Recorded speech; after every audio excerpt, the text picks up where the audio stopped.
All right. My name's Nicki Rhodes. Welcome to the very first episode of Support Your Local Rockstar.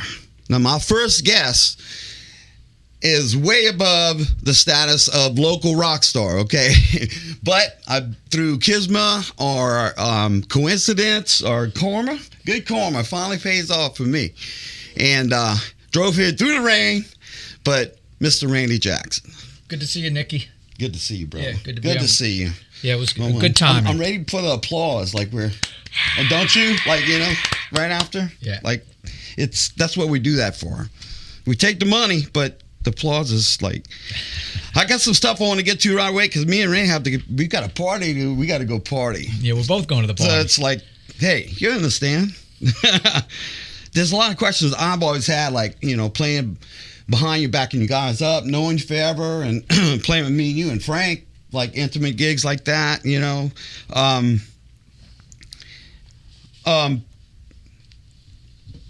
First, for me personally, all right. Mm-hmm. Who's behind the door? Okay, you wrote that in what year, more or less? That was like 1977. Okay, 77. Right. Okay. It's ahead of its time, in my view. I don't know if many people, your fans probably catch on to this, right? And excuse my voice, y'all, but I've been up all night doing this. Oh. So, he's been singing all night, but whatever. I got an excuse. So, the concept of it, if you pay attention to the lyrics, and you may be a kind of Christian persuasion also, or not. I was raised Christian, right? Methodist, right? Uh-huh. Yeah, you're good New Orleans, right? Yeah, I would say Catholic, but Methodist, close enough. Well, Catholic light. Yeah, Catholic light, right? Right? Like, there you go. That's more good. Singing and good enough. Less kneeling. Good enough. So, all right. What was this? Oh yeah. So, it's kind of like somebody's watching over us. Another entity is watching over us. Yeah, I mean, you can interpret it that way. Yeah, it's meant to be interpreted like you want to, But they're benevolent. They're good, they're yes, good. Yes, because if they're watching over us, that's like a good indication. And making sure that we don't trip and fall. Right. Hey, so you took the words out. I'll write that down. No. So, can you tell me kind of quickly, like how did it come to you, and like if there was a reason that came to you, or it's very spiritual, religious, and I think it was mainly inspired from the movie 2001: A Space Odyssey, and because I saw that when in New Orleans at the Cinerama on the wide screen. It was just awesome, and it had a great effect on me. And it was a long movie, but it gave you time to think, and so I think I got a lot of my inspiration for Who's Behind the Door from that song. I'm into science a lot. I was a physics major in college before I did music. Yeah, I never knew that. Yeah. Well, it was, my college career was short lived, I can tell you, but that was going to be it. But I still, I still follow the physics a lot, and so I was really interested in it, and it was kind of mind opening without the drugs, and so I was out at my grandparents' farm in Texas, and I remember I had these open chords that I'd come up with from learning the Rain song, the Led Zeppelin Rain song, and I was just messing around with it, and then and I had a bunch of little parts, and I started to put them together, and then the lyrics just kind of fell into place. That I was sitting outside, it was nice and cool. It was beautiful. Nice. It was how quickly did like the lyrics come to you? Because I've had stuff where the Lord just like, that's what I call it, divine something, just gave it to you, and you can't write it fast enough, so it's like it's the whole thing. The chorus, the whole thing. I think like 90, I'd say 80% of the lyrics came real quick once I had the concept. Correct. And then I had to like kind of scratch for the last little bit, but it was there, and it kind of wrote itself. It was not. I had enough little parts to pick from, and I just kind of pieced it together, and that's how it happened. Yeah, you know? the rest is just kind of fine touches. Yeah, you know. You know. I mean, sometimes you can get right all through all the lyrics. Yeah, you know, but that's that high percentage. I'll take that. I'll take that. Yeah, like, that don't happen every day, folks. No. Right? No. You know, I didn't write as many songs this guy did, but you know, I wrote some, and some come like that. Some you got to work forever. Some stay in your head forever, and you don't even want to put them on tape. Some stayed in my head for 40-something years, and then I finally got him to record one of them. And I didn't even know when I wrote it. So how lucky am I? Yeah, it was a great song. That was really awesome.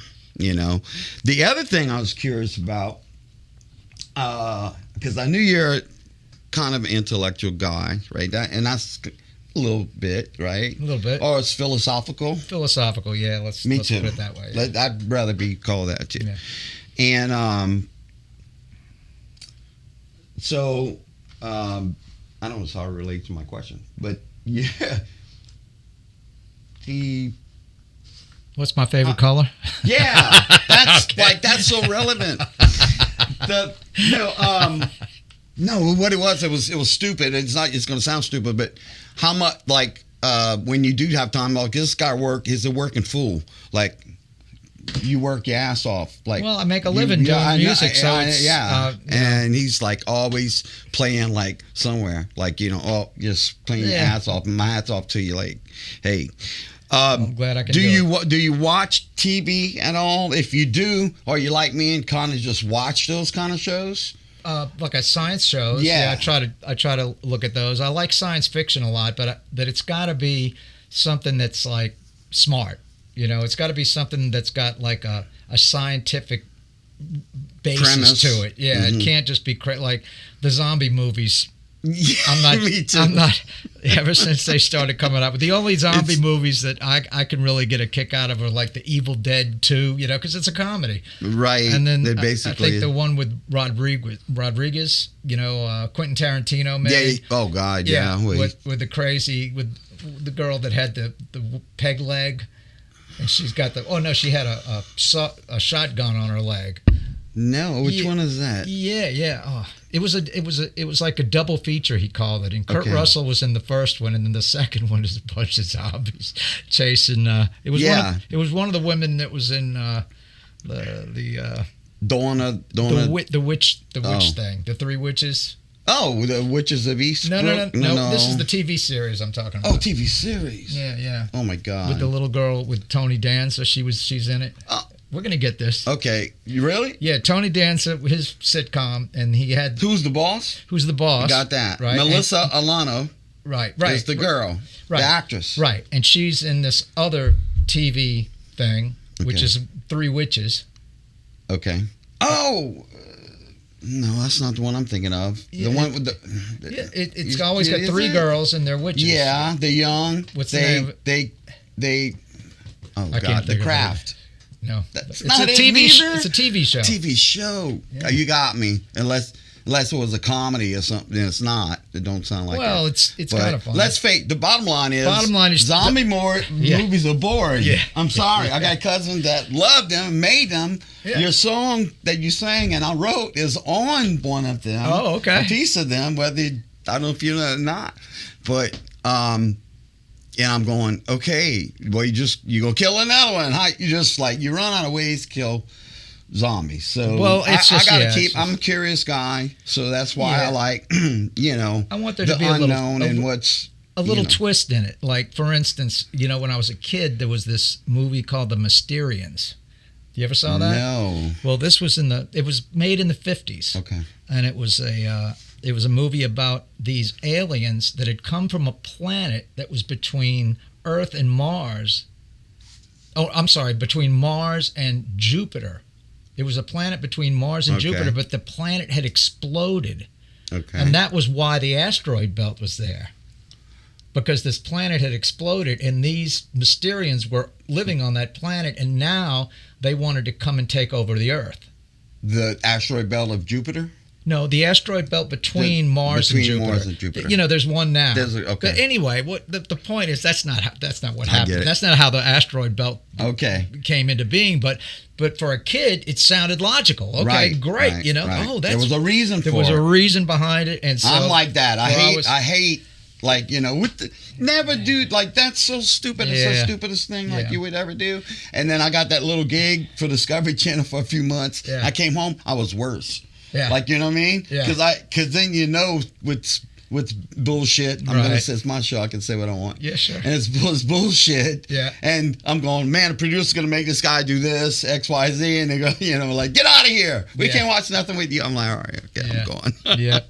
You're gonna spoil it for everybody. Yeah. But you do like movies. It sounds like. Yeah. I mean, like good movies. Yeah, good science fiction movie. You know, there was one recently where the aliens were like octopus, you know, and they had what's her name? I think was it Jodie Foster or somebody female is trying to communicate with them. You know, You mean a while back? Contact? No, it wasn't You know, Contact. Jodie Contact Foster was in that. Contact. Maybe it wasn't Jodie Foster. It might have been another actress, but it was. Well, there's so but many. they had come to Earth and they were in tanks. God, man, you And they were watch like this. octopus, and they were trying. And this woman's trying to like decipher what they're saying, while the rest of the world's ready to destroy them. What you know? app are you watching these things on, brother? Because I want to watch it. Yeah, Like, I'll send you a list. Even if it was close, and I grew up on that stuff. We're not that far apart, I guess, in age, but the black and white stuff, even the. You know, and the funny stuff, Abbott Costello meets Frankenstein, and if it's whatever. funny, Saturday it can be as morning. ridiculous It's as fun to be scared. Yeah. I got a 5-year-old grandson. Loves to be scared. He already realizes that because he'll play music. Well, it's not as scary without the music, Right. Papa. Yeah. I'm like, you're right. And that's like very observant 5-year-old. Like, you know, it isn't as scary without the music. The music can make you crazy. Exactly. My wife and I were out in a boat with some friends, and she had to go to the bathroom. They didn't have a toilet on the boat, so she went out in the in the water with the little thing on. And of course, my friend he's got the theme for Jaws queued right up, you know, and he's got it cranked, and she just freezes. Oh my God. It was funny. Yeah. You never caught one in front of her, huh? Huh? A shark. No. Okay. Quick story. She caught one.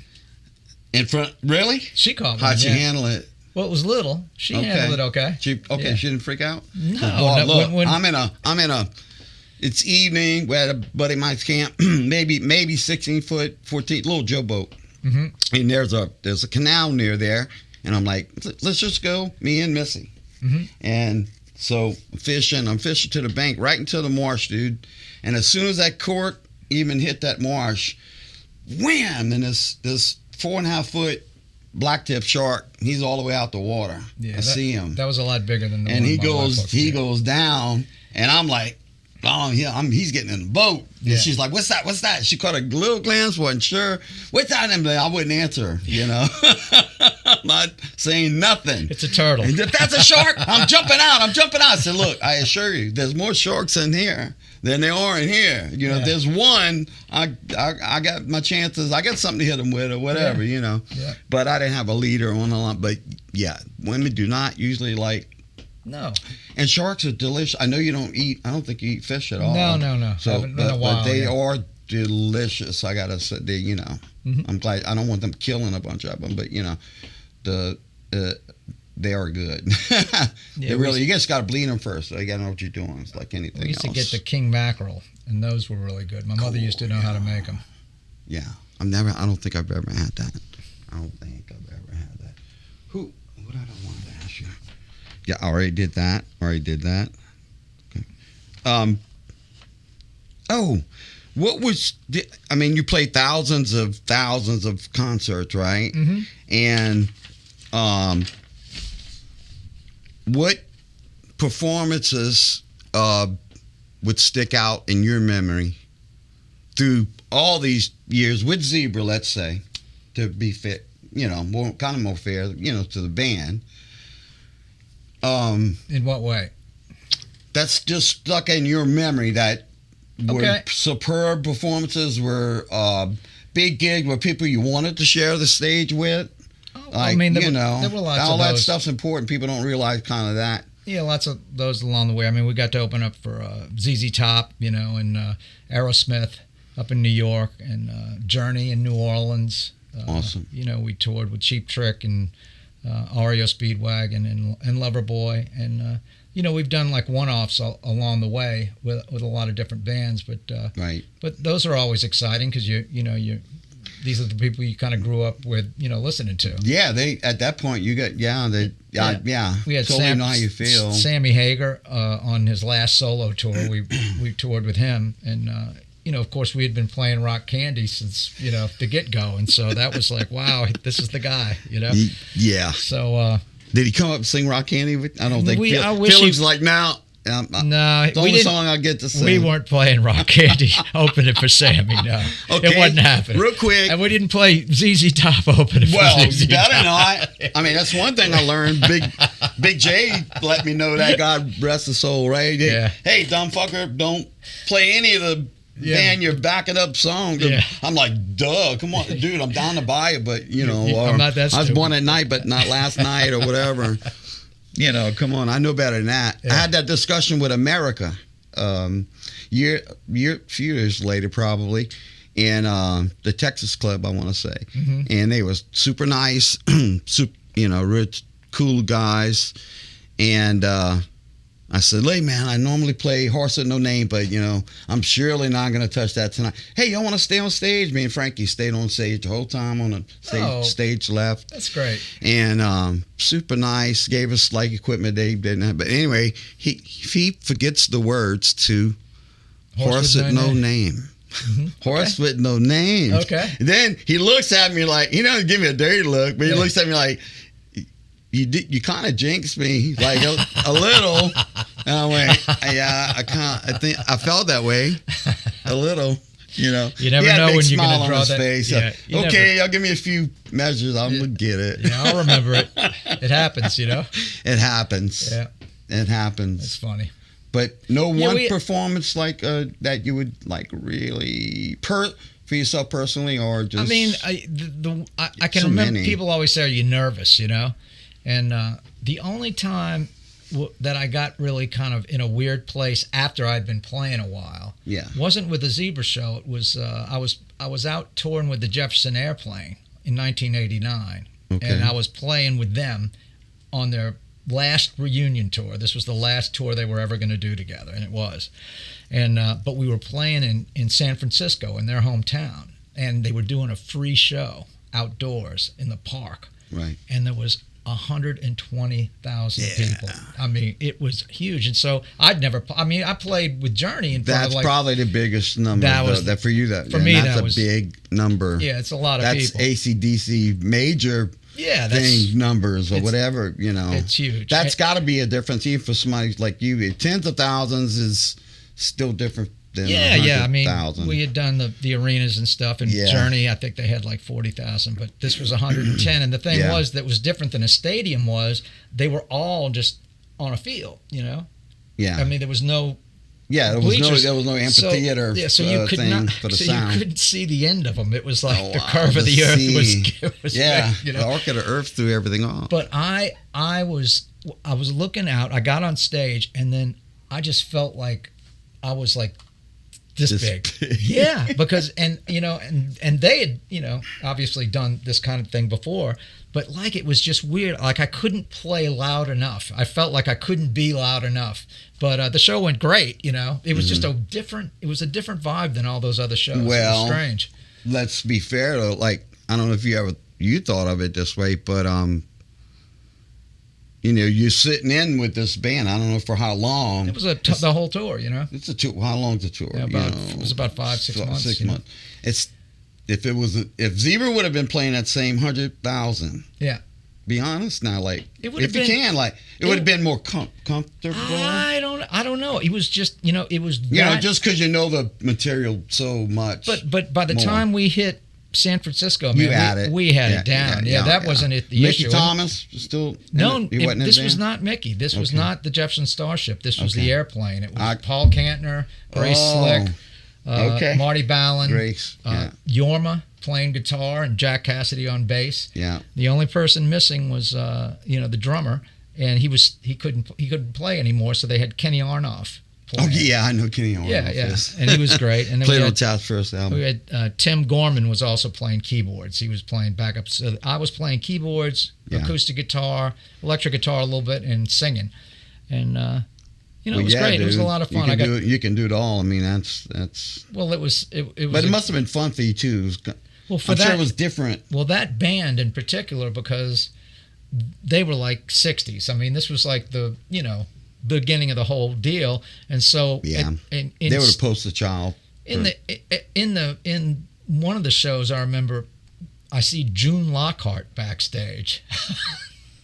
Think about that for a second. Now you say, well, where's that from? Yeah, she seems a little Lassie. I know. I want to not Lost in Space. Maybe I don't want to say old to be there or too conservative. I think people with damage. Right. I would think she wasn't a rock and roller, but she was back there. People are who they are, bro. Yeah. People don't realize that. Yeah. They who they are. And she was there. That's just cool. She was there, and it was really that's makes it cool in my book. Pretty wild, yeah. Wow. Any other? There were one question, and we got to go because we got the party. Yeah, we got a party, and I don't know if we have time to stop her up. If you would love that. That would be good. Yeah, we got one question. Here. This happens to me, and me and you both, somewhat philosophical, and I'm louder than you. I'm a little more blunt than my friend. He's a little more eloquent, probably. But you know where you stand right off with it. But do you, when you're optimistic, as I'm sure you are in front of people at our age, right? Yeah. Do people get offended at you like they do at me? In what way? They just in general don't. I don't want to you can't pigeonhole people. All right, but what do you? But when you say optimistic, down here at least, where you live in Long Island, right? You want some coffee? Yeah, I'll take the coffee.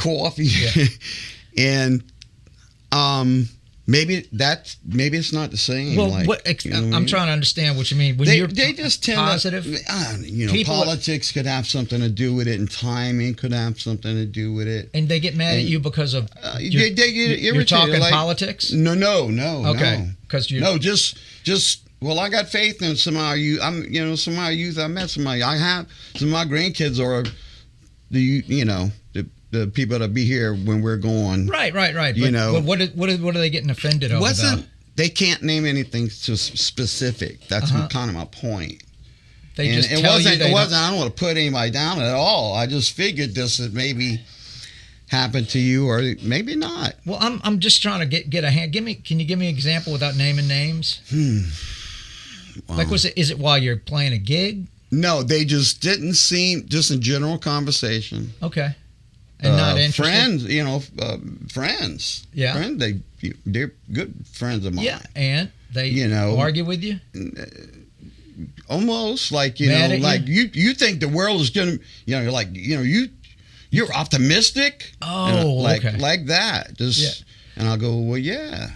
Oh, yeah. Technology is this. Technology is also this. It's like anything else, dude. It's like anything else the Lord made. It's got like an edge. It's got a bad side. It's got a good side. And they're complaining about the technology and stuff. That's just one thing, because they want to find something. Look, I know how it feels to get, life, let's say. You're talking about just people in general complaining and about probably things. At our age bracket probably has something to do with it. Well, I mean, at our age, it's hard to change the. That's true. Change the course. That's very true. But I've been a big kid all my life, and so I don't have to change. I'm still a kid. Maybe that's the point. Well, I'll tell you, I was just having a discussion with a good friend of mine the other day who's been in a big battle with a close friend of his over politics for the last couple of years, and so bad that they just wouldn't even talk to each other. And he decided he was going to try to make amends and he did. He had a guitar. He can't play guitar anymore, and he'd given the guitar to his buddy. And I'm bringing it up to New York with him. But I said to him, I said, you know, all our parents said to us in the get-go that don't discuss politics and don't talk about religion. And especially when you were a teenager and you were still going like maybe to their friend's house, don't mention politics, don't mention religion. Right. And so back then, though, we didn't have cell phones or the internet or we anything didn't like have that. all this. So we just had to behave for like a couple hours in this house, right? And then we'd go Right. home, and then you could hear your parents curse out, whoever it was you went to see and complain about what they were saying. But these days, you're texting it on the phone on the way home, and everybody and their mother knows about it. We don't know. We don't have to know everyone's thought. No. And at all times. Yeah, and trust me. And I've made the mistake of sticking my foot in my mouth in my lifetime. Well, I just think I'm man enough to admit that. Sure, but I don't post. No. If I got a gig, I'll post, or if somebody has a nice thing, or somebody's need a prayer or something, or a friend, whatever. Try not to offend anybody. You don't bring out the dirty laundry. That's a lot of that's human nature. It is, but the good coverage doesn't get covered neither. So there are many good things about this that older people just kind of don't see the benefit, in my view. I'll just give you, for instance, I was elated the other day when my granddaughter, who's 12, she was 11 maybe when she came in and said this, because it's over a year ago, and from school, and I was watching something, and she said, why are those people doing that? And it was a show about like 60s racism or something like that. I said, well, these people are racist, and they've been out. She goes, what's racist? I went, well, wow, how can you not be encouraged by that? Yeah. Well, it is. How could you not be encouraged by that? She didn't even know what the word meant. Right. I had to explain to her what that word meant. And a lot of times it's learned. It's a learned thing. Most of the time, I would say, because it's a learned thing. And then some of the time, it's just you're born like that sometimes too. I believe that too. Yeah, it's both, and and I think it's harder for people that are born that way, that are naturally, instinctively, afraid of anything different. Correct. That's the thing. It's anything different. It's not just. No, it doesn't have to. It doesn't have to be anything different. Anything different. You're right. Or change, and that's, change. Yeah, big change. Time. Change can be just as scary, and that's why I think what you were saying, your friends like saying that science is leading us down the bad path and stuff like that. But it may be that doesn't give you the look. I'm a skeptical guy. Yeah. So even with science. Yeah, I don't just go, okay. No. I'll go, if I'm that curious, I'm going to go common sense look and make my own judgments, from that. Yeah. But scientists, I don't see where they've been proven wrong, science is science. It's got to be provable. Or it's not really science. There's science that's, speculative, that people agree upon the speculation but don't say it's written in stone in science, like for instance Einstein's theory of relativity. And it is a theory. Yeah, it's a theory, it keeps getting proven again and again and again. There's aspects of it that are still waiting to be proved. So it's still a theory, and it still doesn't answer some of the questions that it needs to answer. Some of the answers about the very beginning of the universe, when you say there was the Big Bang, right. But it can't answer any questions about before the Big Bang, Right. And that's where science ends, Science doesn't have an answer, and so they've got the quantum mechanics and stuff like that. Telescope. Yeah, and that we're learning a lot of stuff from that the James Webb Telescope. It's awesome, but in the right hands, science is a great thing if you're exploring, but in the wrong hands, it's like anything on this earth. That's right. And like this microphone, I could be talking in it, or I could beat. I was tripping. I was tripping one night before I'm going to acknowledge it. Before a good friend of mine's wedding the next day. Yeah. And it was like really, visually wavy. What do you call that? When it's Tripping? Tripping. Tripping balls? Yeah. Yeah, tripping balls. There you go. So much, that it was pleasant, but then it was on the verge of, and anyway, slunks. And this word, my friends, I had a puppy, and the puppy took a little dookie in the kitchen, and I'm in the living room just trying to kind of hold it together. I'm watching Dragnet on one.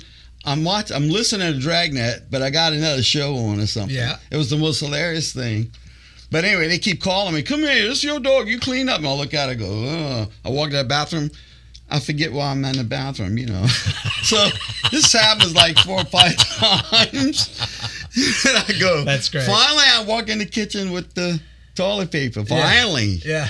And I leaned down the point, I caught a whiff of that, and that was it. Oh, yeah, that was the end of it. I was sucking the toilet. So now it's a bad trip, right? Now I'm praying to go, God, just get me to sleep.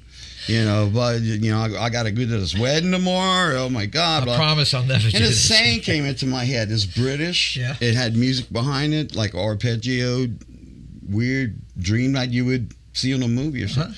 And it said, "These things are, as were, sharpened edge."